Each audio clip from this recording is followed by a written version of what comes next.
Viewers and learners, Assalamu alaikum to all of you. Page number 83, grammar work.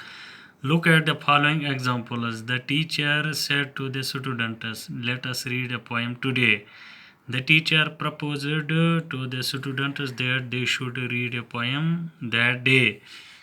The teacher said, "Let the boys go home." The teacher said that the boys might be allowed to go home. Or the teacher said to let the boys go home.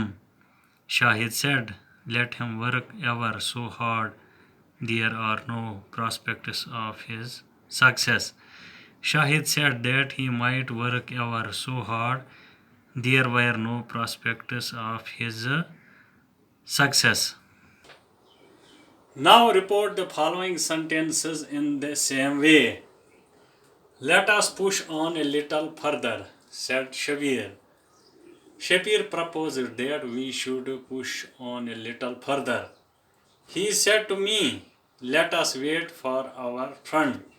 He suggested me what we should wait for our friend.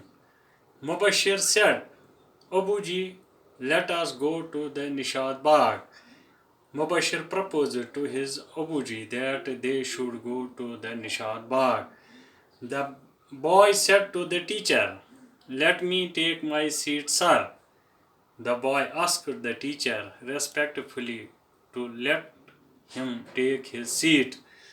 Rashid said to Hamid, "Let me have a cup of tea." Rashid asked Hamid to let him have a cup of tea. He said, "Let him run fast. He cannot catch the train." He said that he might run fast. He could not catch the train.